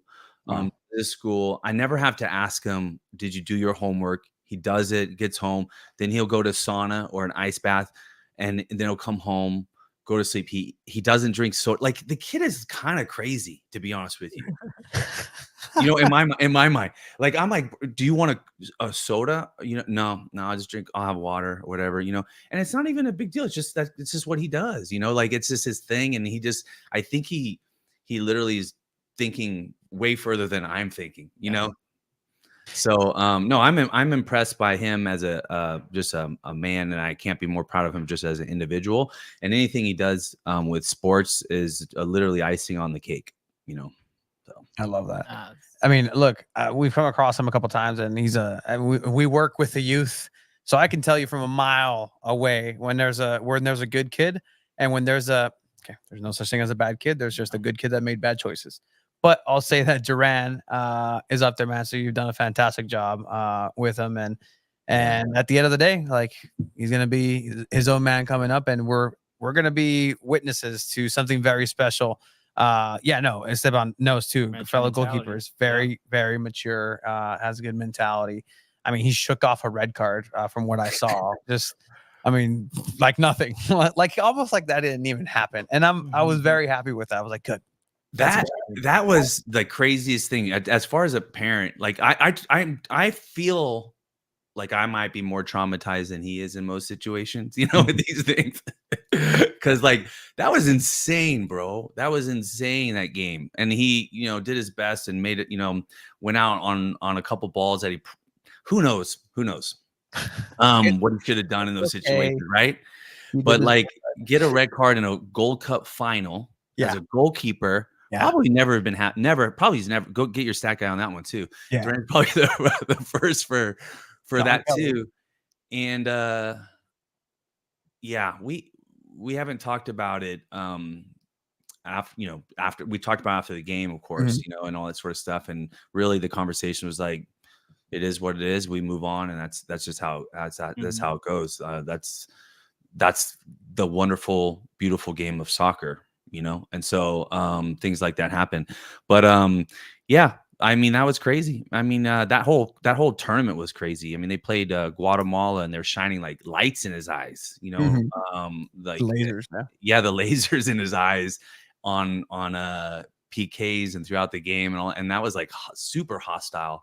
That's why it's funny, because like a little inside baseball, but there's been times, I'll just talk generally, where people go, I don't know if I want to put a kid into the game right now, or into the game.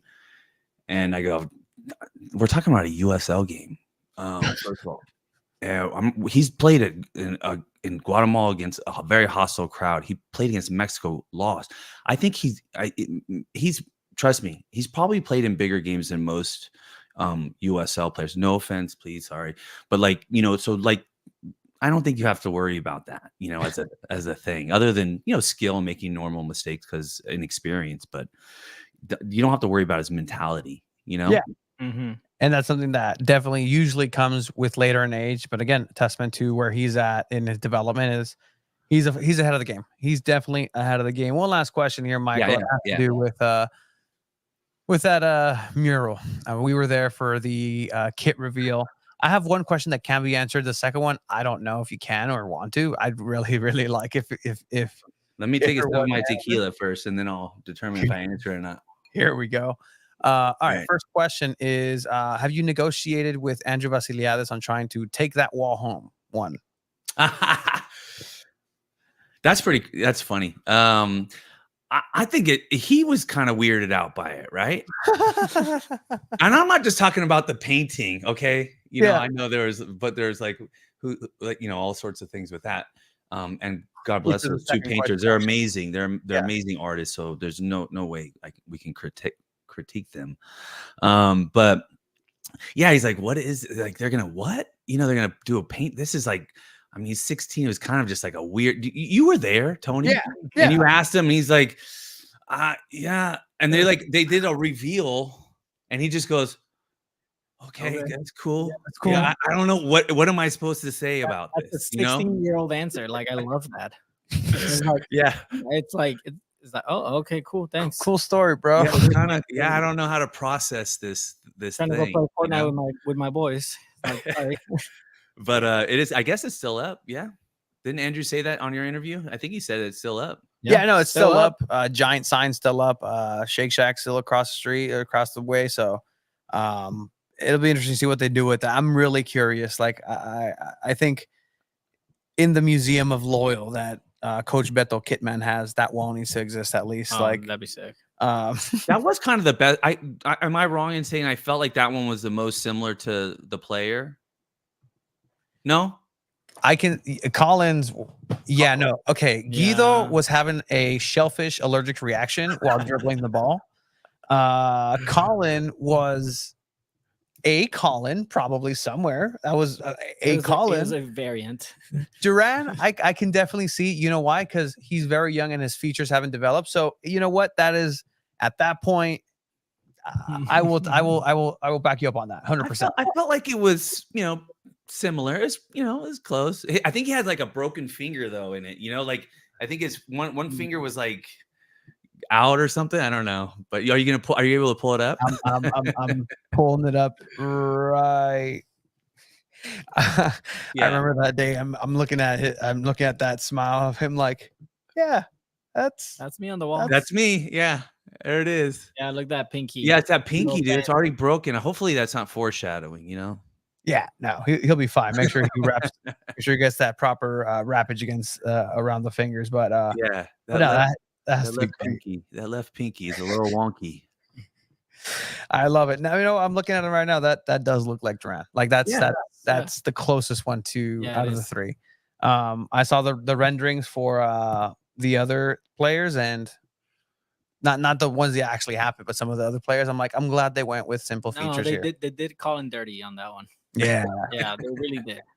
They should put a mirror and just like, you can be a loyal player instead of just giving him a face, right?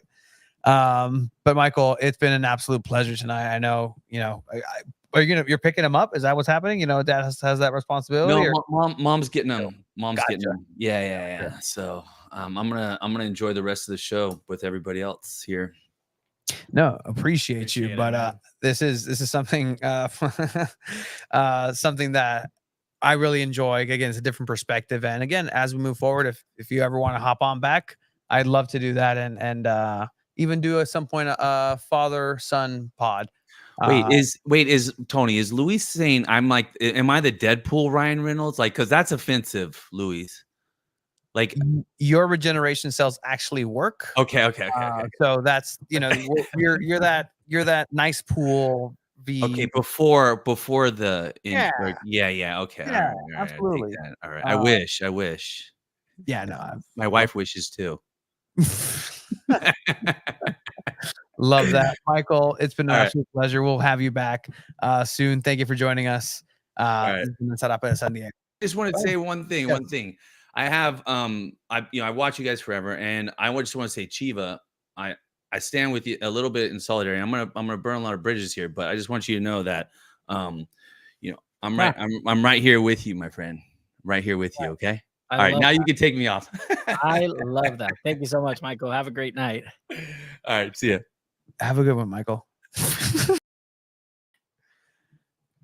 That was for you. That was for does you. Michael fall like That was for you, Chiva. Yeah. And I don't know how I feel about that, actually. I know. That was great. Which makes me in your best dads, what does Michael fall? Like, Michael's a pretty fucking cool dad. Everything seems fine, but this leads me to believe, Chiva, a dangerous, this dangerous thought. Jeremy, what the fuck? Does this make Duran Ferree a Dodger fan? I don't want to know. I don't want to find out. I'd rather not know. Duran Ferree could potentially land to LAFC or LA Galaxy. LA, lifelong LA fan. The Ferrees. I see Abe turn on his light. We're gonna have him join on if you want that thumbs up. All right, cool, perfect. All right, cool, excellent. That's breaking news. Duran Ferree, first San Diego loyal player to transition, first San Diego FC player to sign, is not a Dodger fan. He is indeed a Padre fan. Breaking news through and through. Thank goodness. I'm trying to figure out when. I thought Michael was going to say, good. I agree with you. Playing anywhere in Europe is better than playing anywhere. I was like, yes, thanks. I was not expecting it. I was not expecting that at all. That was amazing. That's fantastic. Hey, we're going to bring you back in. No, you've done such a wonderful job. You try bit. to corrupt him to the dark side, and Duran knows. You offer him some Coca-Cola, and he's like, "Nah, father, I'll take some Padre water." That was an amazing interview. Michael's great dad, great interview. That was awesome. Even had the cool dismount too, just to shock the people. That was crazy. That was so. I think you guys dropped off. Dang. Okay. Well, Dodger fans. There you go. We're back. Chiva's back. There you guys go. You're back. Way back. Chiva is a Dodger fan. Luis, let me tell you the story. Yes, that's it. End of story. Luis, just to give you some background, I was born in LA. You're not helping. So I do support LA teams. You're not helping. I'm not helping. I don't. You support LA teams? You're an LA Galaxy fan? Is that what I'm hearing? I actually don't have an MLS favorite. You don't have an MLS favorite team? All right, me neither, actually. I don't. It was just Chivas, Man U. That's it. Chivas USA, the name? No, actually, I didn't root for Chivas USA. They were from LA, though. They were from LA. Shout out Jimmy Conrad. Shout out Sal Zizzo. Shout out former San Diego loyal Avila. Eric Avila. Eric Avila's second interview on Two Balls into Mike history. Shout out before. But that was cool. Just getting that perspective from that honestly, that's why I wanted, because it's really cool. You see these stories, and he's just one of them, right? Like, that's a success story of somebody who was able to make it professionally, regardless of what age, like, period. There's fathers, there's people. Right now I looked at my own personal Instagram, and there was somebody who hit me up again. Not this person again, but just another person who's like, hey, like, my son is a really good player. How do I academy? And that's what it said. Like, how do I academy? Because it's there's a language barrier there. And I went to their profile. They're from the Middle East. And I'm like, cool. That's dope. But there's people who are trying, and there's people who are doing this across the border. SDFC is going to have tryouts coming up. Open tryouts, and they announced in Tijuana and San Diego, in Romero Manso, just hallowed grounds for soccer in Tijuana, in the region that's next to the border, Otay border. Yes. Michael said, you might be surprised what loyal executive is a Dodgers fan. I think I know who. Who? I think I this is not, say it. That is not my place to speak, because if they want to come back into the public sphere, if they want to come back into the public sphere, I don't want to go ahead and help them. ¿Quién? Andrew? Historically, AV's a Dodgers fan? I operate on facts and evidence. Ricardo is. I can see Ricardo. En su país no había baseball. There wasn't baseball. How would you say baseball? accent. Brasileiro. Baseball. But that's okay. LD is from the Redlands. No, 100% no. I mean, I think that's public knowledge that Landon is a Dodger fan. Through Claims to be a Padres fan now. yeah, I mean, so do you. No, I have not claimed that. Anyways, in a while, you were about to say in a while because you No, haven't. It's hey, okay. It's Abe, okay. We kind of want to talk to you about the Manchester United experience because I mean, it sounds like you had a lot more fun at Fullerton. You got pizza. What, you guys, the Manchester United experience wasn't great? I would have assumed it was fun. You got chips and salsa, some Okay. cookies, no meal.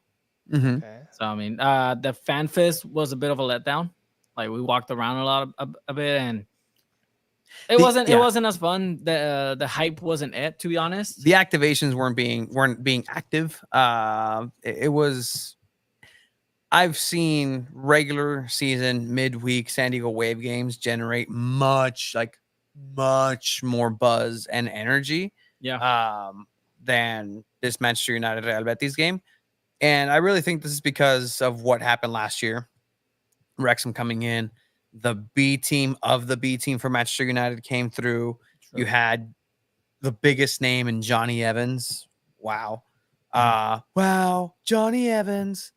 What a player. I think Wrexham players were genuinely more known. Yeah. And what happened? The goalkeeper for Manchester United, Bishop, just knocks out the captain, the face of the franchise.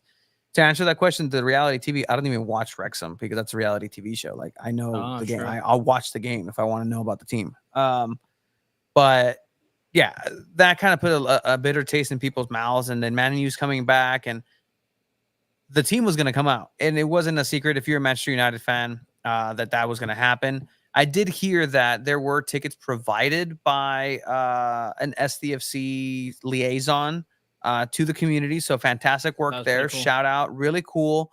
There were people who did not receive a good handful, and that was getting reported that did not receive the tickets. But at the end of the day, I mean, you have a certain amount of tickets you can give out. Not everyone that applies for one. There were a lot of empty seats. There were a lot of empty seats. What was seats. the announced crowd, and what do you guys think the actual crowd was? It was announced 200 and change, something like that, but around 26. And I think the actual crowd was probably more in the lower 20s. 19 even. 19 like maybe. I think that at the end there, like I could argue for a lower bowl sellout if you kind of put that together. I think it was closer to 20 for sure. It was interesting because, I mean, just watching the game unfold, right? And I told Tony, he's like, this is the highest level of soccer, like skill-wise, we've ever seen. Yeah. Like live. Credentialed. Like this is Manchester United Premier League team against Real Betis, a La Liga team. Like the passes that were being passed around, like Casemiro first touch, passes to Rashford's speed, everything was just, I mean, we're so used to seeing San Diego Wave and, I mean, other teams play here at Snapdragon that nowhere near the level of these European teams, right? So it was pretty insane to witness, to be honest. I'm not going to lie. And I told you this, and I told Craig Elston. I was on Annie and Elston a couple days ago, and some of the most beautiful passes I've ever witnessed in person happened in that match. And the level was there. It was clearly a different outcome with the energy and just everything that was provided. Here, this was going to be marked in offsides, but this might get copyrighted because ESPN. But the game speed is something that's absolutely just insane, and it was a fun time to be out there. The game really kind of delivered. The game speed was fantastic. Real Betis stayed in it. Towards the end, game ended up being 3-2. We watched Marcus Rashford score. Saw Marcus Rashford get injured. Anthony got subbed on and then played like 20 minutes, then got subbed off. Yeah, he also got injured. This isn't Wayne Rooney's Man U. Like that team would sell out. Guess what? If Chelsea was here, they would sell out Snapdragon like that. 20K is just the lower bowl, isn't it? Yeah, about. Well, I mean, that's the highest attendance ever. Wayne Rooney's Man U against Cristiano Ronaldo's Real Madrid in Michigan, I believe. It was 100 and Ann Arbor, Michigan. Yeah, 9,000. Yeah, it was something thousand people. Absolutely insane. Which actually, and I think this is a good transition point because you haven't seen this, Abe. You saw me kind of put it together. if you want. And we're going to go ahead and just get into our final segment here, which is goals gap. We do have a goal tiered towards the end, but we want to give. I will go ahead and award the great of the week to Manchester United. Manchester United. Woo. You know what? Getting involved in the community. I will contact Sir Alex Ferguson myself to see how he feels about this. But overall, they did a great job in partnering with local teams and partnering with different organizations here locally.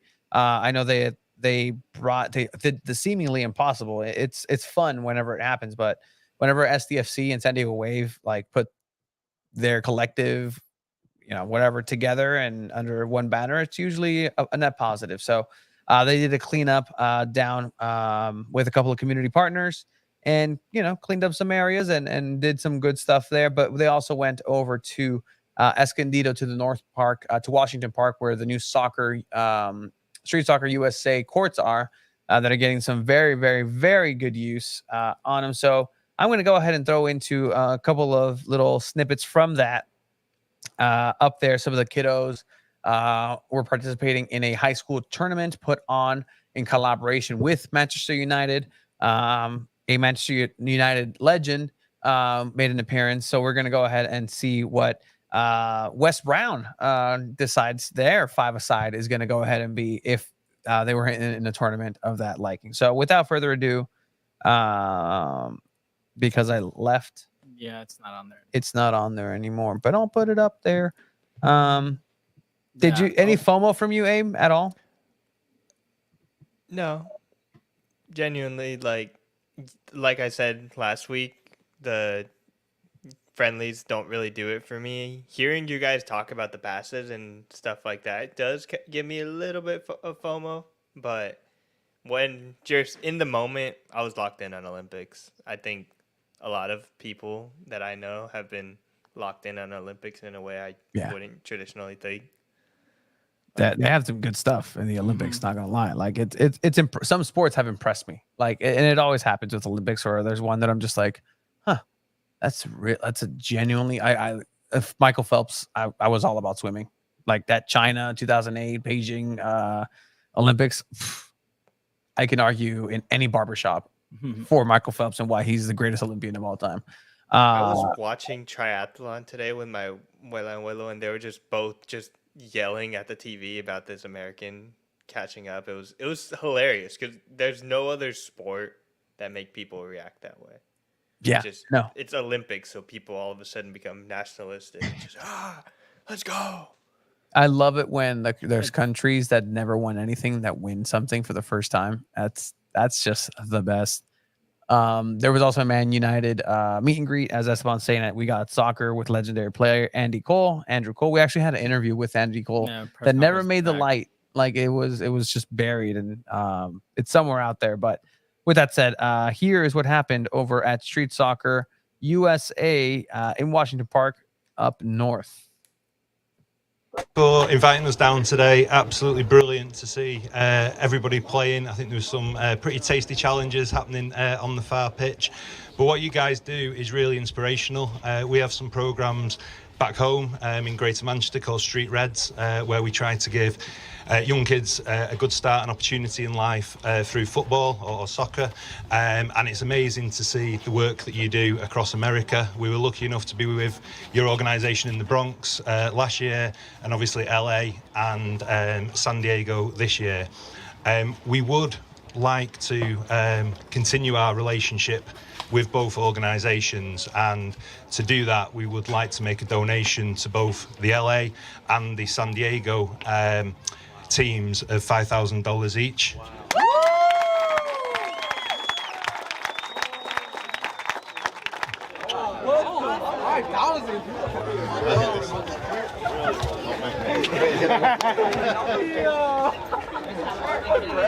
My name's Reed Fox. I'm the director for Street Soccer USA San Diego. So we've partnered with Manchester United to run a free tournament for high school age kids. And at Street Soccer USA, we're a nonprofit that uses soccer to strengthen communities and help kids of all ages reach their full potential. Yeah, so Street Soccer USA is in 14 cities. We're brand new in San Diego. So we're using this tournament as a launch point to run programs for these kids. So these are from 6 different partner organizations. We have kids from the Monarch School here, which is designed specifically for homeless children. We have a group from Crawford High School, which is made up of all refugee children. And so we want to partner with these groups and run free programs and tournaments for them all year round. I've ran our programs in New York, in Sacramento, in Philadelphia. I've seen all of our programs across the country. There's no greater city in the country for street soccer than San Diego. Every place I've visited, there's 80 kids trying to play on half a turf field. There's 50 guys trying to play on a futsal court. And so there's no better place for us to try to open up these community spaces and run free programs. And speaking to San Diegans or people who want to help out, how can they support Street Soccer USA? Follow us on Instagram, Street Soccer SD. Email me, read@streetsoccerusa.org. We need volunteers, we need coaches, we need board members, we need partners, we need funders. Anybody who wants to get involved in any capacity, please reach out. All right, we're here with Wes Brown, Manchester United legend player. How are you enjoying your time here in Southern California and San Diego? It's absolutely brilliant. It's a bit too hot, but it's great to be here, especially here today, watching the football, watching these, young lads really putting performance. The adrenaline's going. They all want to do well, and most of all, it's brilliant for the community. What they've set up today. Different teams from all over coming to play in this tournament.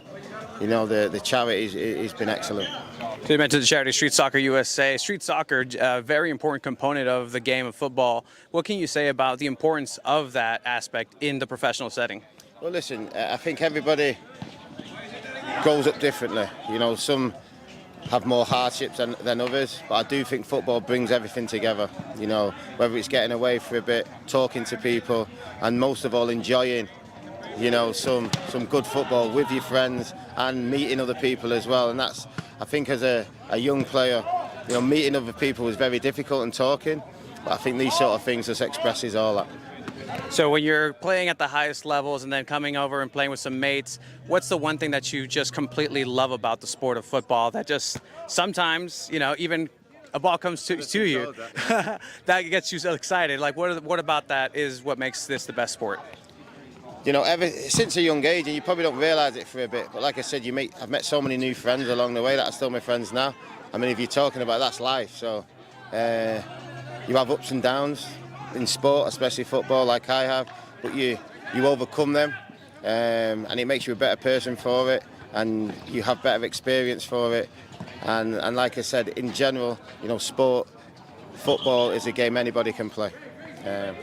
So, like I said, these guys are showing what they can do today. This is the final, and I can see it's very competitive actually, and they just want to do the best, but ultimately they've all enjoyed themselves. And then there's also the academy aspect. You came up through Manchester United's academy. Here locally, Top Flight Soccer, MLS San Diego FC has a Right to Dream Academy, something new to this side of the world. What can you say about the academy layout of the development of a player? It was brilliant for me. I mean, listen, when you start to become a young man and growing up, you can get yourself into all sorts of situations. And I think football in that sense, by listening to coaches, people who organise it, it helps massively. I think you get a lot of discipline from it. You can sort of learn what you want to become and what you want to do. And it might not be football, but I mean, just the standard that they set, it makes you be out so you can become anything. The respect levels and growing up as a young man or woman are very big. And when people start to understand that better, I think it helps. When I was a young kid, I was very shy. I loved playing football, but I wouldn't necessarily go and speak to people and, get involved. And I think, this definitely brings it out of the young players, especially the shy ones. All right, one last question. If you were in this tournament with the five-a-side with some of your old Man U teammates, who's on your team? Oh, okay. I'm going to go for a fly goalkeeper. The best ball goalkeeper, I'm going to have to go Fabian Barthez for the goalkeeper. I'll do a go ball players. I'll go one defender. I'll go Rio Ferdinand because he would play. That's 2. I would go Paul Scholes. He's dictating play. I will go Ronaldo. He's just attacking and scoring.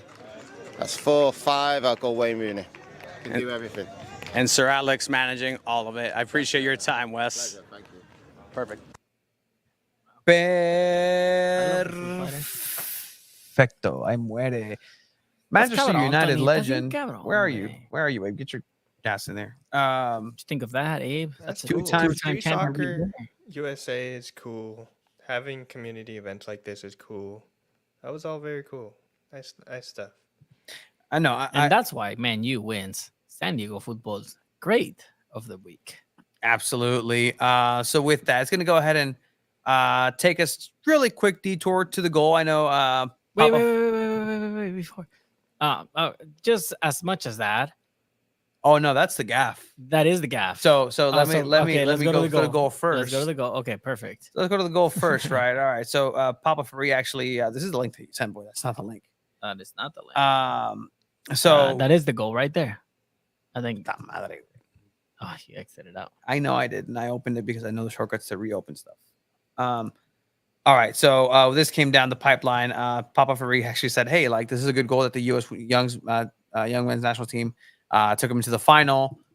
Good goal." But then this came across. Yeah, this is a Puskas the desk winner, man.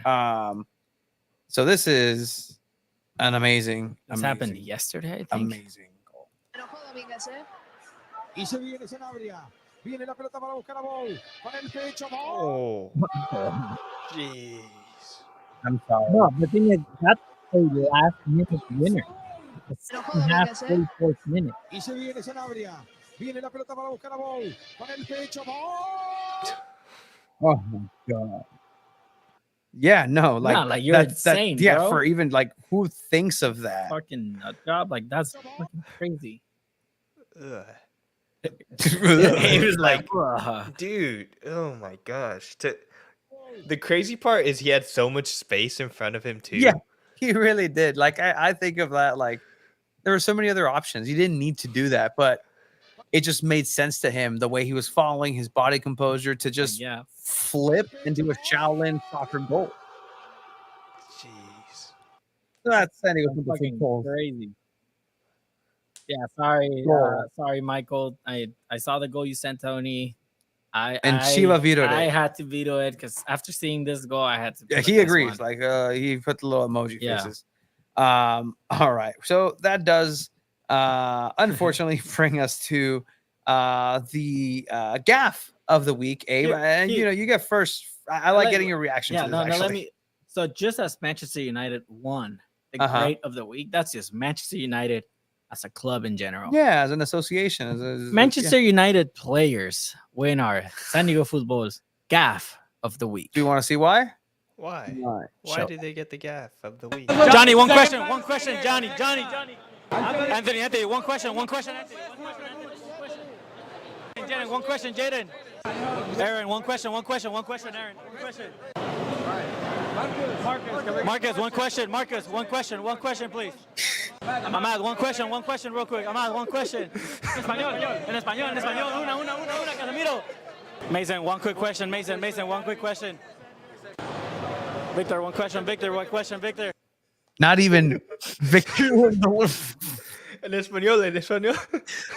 We thought he would stop. You know the pain of the save. The mix zones are a fun bag of wild cards. Mixed zone can either be like the coolest thing where you can have a normal conversation with a player. It's not like the weird like press conference thing where you're sitting here, they're sitting on a stage. It's a little awkward and weird when you think about it. Or it can be like this, where they're just running past you, kind of laughing. They know that you want to talk, but they're like, I don't want to talk. Here's the thing, hey. They said, we're like, which players are stopping? They said, whoever wants to stop. We had the British media to our left, and they got like maybe two, like barely. Like I don't, yeah. And like nobody's from the club, like academy, like literally nobody's that got subbed down. And this, I think one of them was maybe Hannibal, who's played last year, but yeah, has experience in San Diego. But none of the big name players stopped to talk to media. And I'm sorry about Man U players. You guys want San Diego Football's gaff of the week. Who's your favorite? Like so. We start here. Johnny Evans I don't is care, Johnny Evans. No. But Johnny Evans has the experience of playing in San Diego because we were like, okay, well, who are we going to talk to? Like, what are we gonna what are we gonna ask? Last year we talked to Eric Ten Hag, and we had a good conversation with him, good couple questions, and that was all fine and dandy. But like, Johnny, you played last year. How was it like coming back to San Diego? I guess, but you didn't stay here. Brilliant lad. It's too hot, like Wes Brown said. Anthony winked. Like, gave us a wink. Wink. I didn't see. Yeah. Play. You see, like he's coming. He's coming into it right there. It wasn't even a full wink. Like it was like a little. It's just like a little cheeky. I'm not talking to you, dipshit. I know. I looked directly down the barrel of our eyes and camera, and said, "That's why you got sopped off early." Jadon Sancho. Nothing. Just played in the Champions League final. Nope. He's like, nope. I don't need to be talking to you. I don't even need to be talking to you. I don't even want to play here. Aaron, one question. And we're seeing these players coming down. We're like, Aaron has to stop. Wan-Bissaka, like, and we're like, look at Bissaka. Wan-Bissaka's like, I'm gonna get traded to Bayern Munich. And it's not like they're stopping for anybody else. Like that's what made me feel better. But it's just like nobody got anybody. Marcus, one question. Is that your finger? Is that you? No, is that me? That's you. I give him the hey brother. One question, please. I love the fake looking at the phone too, just like we're like maybe Ahmad. He scored twice. So a goal and assist. Like so at this point, I start thinking of like fake questions to ask, and my one for Marcus Rashford is Marcus, you fed all those kids. What did it feel like? Your charity does great work. How was it feel? Funny. Ahmad, one question, real quick. Ahmad, one question. Ahmad, you spoke to Morvilla yesterday. How was that? This is the one because there was a lot of press. There was a lot of press in Spanish, and they placed us there. And we're like, oh, there's only one sponsor. No background. There's only one background. That's it. That was it. They have to stop. Nope. And we're like, okay. Then they moved the backdrop, Abe. Casemiro has to. Yeah, because we're not even do it in Spanish. And I was feeling frisky too. I'm like, if I have to, hey, Casemiro, una pregunta. Like if I had to, but like if it got his attention in Spanish. Clearly, it worked. He did smile. Look at the smile. Like, he's like, hey. Yeah, you tried. Like, you tried. Mason, one quick question. Mason, one quick. Mason, you got the nod. You got the nod. I mean, because he was just done autographing something. He said, which media autographs in that discussion. Media photos, Abe, with assistant coaches. I saw some media photos from media people that I was pissed expecting. I am. You could have gotten that. Fucking Man U fan. These people are not. God damn it. Maybe they are. I don't know. Maybe they were Madrid fans. Mason Mount, what does it feel like to portray Chelsea? Question, Mason, one quick question. Nope. He sensed it. He gave me the nod because he sensed the Chelsea in me. Victor. We were defeated. Yeah. We were defeated at this point. I'm like, Lindelof. And like you can hear it in voice. You can hear it in your voice. Yeah. Victor, one question. Victor, one question. Yeah. But you get your credentials taken. They're not. I mean, look, man, I'm never gonna risk my credential. Like 100%. We're there for a job. Here's where I felt really bad. Even if our job is. Jaden, one question, Jaden. This is where I felt bad. Like there were other outlets there that they need to write an article or something and submit it by a certain time, and they need a quote from a player or something, and they couldn't get like they got a quote. Shout out Johnny from Everything San Diego. Johnny Richardson. Johnny Richardson was the only one of us. That's my goat. That's the goat. And the quote was from John, not from Johnny. We don't know the player. Who unnamed player. I gotta pull up his article right now. It was did he put an article? And he told us he was going to put it on there. What did he say? Okay, something. Yeah, like how was your game? And he said okay, like okay, quote okay. Johnny literally went. Quote. I got a quote. One question, real quick. Ahmad, one question. En español. Yeah, Man U players, you win San Diego Football's Gaff of the Week, and I'm not a fan anymore. I'm just saying, Chelsea players. You crushed this boy's dream. I should have just talked to the girl. Do you have? Did I send it to you? Send me the person that you actually interviewed at the end. Oh, just send it to me. Like, just airdrop it, do that. Because we did get a quote. Because we were just tired at that point. It was a long day. I went over to Escondido's and spoke to Wes Brown, who thought it was an absolute inferno compared to, wherever he hails from. Do they clone blondes or something? I don't want to comment on if or not people look the same of a different denomination as I do. Wait, that was different people. I thought that was the same person walking them through. That was different people. We did get a quote. That's crazy. Here towards the end. You got it? I got it. Tony Sanchez, one question, Tony. One question, Tony. What do you think about the Americans fans here in the U.S.? I think they're absolutely fantastic, stunning, one of the biggest crowds that I've ever seen in my life, and I really think that it's something that can unite the world, the country, and I'm really looking forward to soccer and football becoming one. There you go. That's the The quote. stuff that other people couldn't notice is like, how many times did that lady walk by? Do they clone blondes or something? Yeah, should have just talked to her. I mean, why not? We had a blast. Again, it's the adventure of a lifetime. Like, yes. From a certain sense, you can get like, who are these people going to talk to some San Diego journalists about? Like, they're probably in their head like, I'm getting out of here. I don't even want to be on this summer tour. This is part of the reason why I have issues with these friendlies and summer things. The players want to be home. They'd rather be practicing at home probably. And they're here. They're just like, okay, let's walk through. Let's wink at these two guys and the mic, whatever. They're just sitting there like, oh, whatever. Well, we wouldn't Casemiro know hears people speaking Spanish. They're like, oh. We wouldn't know that, Is They that the didn't one? stop to talk to us. Is that the one that people Like, all right, let's take like if this is they brutal. wanted to, they could have stopped. All right, take inventory on not Abby Come on. Delkemper. Okay. All right. Come on. Hey. Not Abby Delkemper. Hey, brother. All right. Where is it? I mean, are we just seeing things? Did I just put that Once. same clip over and over? 2. That's twice. Is that the same person or is that a different person? Same shirt. Same hair. I thought every one of the Manchester United players are the same. I think it's the same one. 3 times. I think that's the same person because that's usually a thing where they walk with the press officer, the press manager, or whatever. It's telling when this is the most content based on this fucking mix-up that we get. Is it the same person? Are there clones? What are they doing in Manchester? Have we as a humanity crossed the impossible? As Manchester United figured it out. Gaff. That's awesome. I think that's better content than you would have gotten from like Any interview. yeah. What's Casemiro say? Oh, me gustó el juego. Está muy bonito el estadio. Whoa, like, that that's all voice. you're gonna say. Whoa, hey, that voice was a little edgy. That's how I speak deeper in Spanish for some reason. I think just from like watching TV, that's how I learned a lot of Spanish.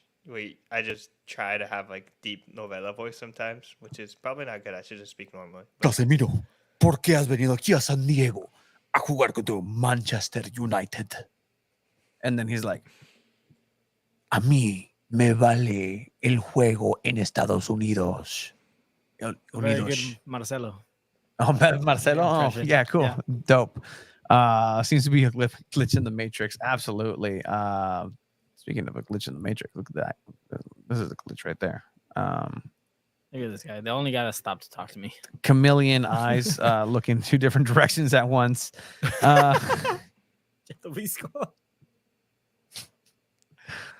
Season's greetings to everybody. But oh my god, why don't I make more jokes about that? Because it's ¿Me estás weird. viendo, no? I they're lined up, but if Güey, estoy acá, güey. they line up. They line up. I can do the thing where No, you're looking at me and Abe at the same time. like I can switch them. Está todo raro, güey. Un espécimen. All right. Well, audio listeners have had You a guys blast need to here. put that out on socials because that is an amazing video. 100%. Chiva is definitely on it. He's the creator. He's the brainchild. and the brain father of it, which is a little weird. But with that, Abe, it's going to come to a conclusion for us tonight. San Diego is the name of the game. That is a website. Thank you for everybody who's joined us in the chat. Had a great time. Thank you. Special thanks to Papa Ferree, Michael Ferree, making a stop and appearance. We're definitely going to go ahead and go do that again. That was absolutely fun, spectacular. Find everything at San Diego.Futbol, Abe's writings. Find interesting articles on there. Some real journalism happening on San Diego.Futbol through Abe Cepeda. You're the guy. Thank you for everybody for San Diego.Futbol. 2 balls at a mic. Find it everywhere. Real quick question. How do we get your new San Diego.Futbol stickers? These are for you, Jeremy. These right here are for you. We're coming down to it. We also need to find a new vendor that doesn't support hatred. Different conversation for another day. Shout out Later. Have a good night to everybody. You guys are the best. Bye.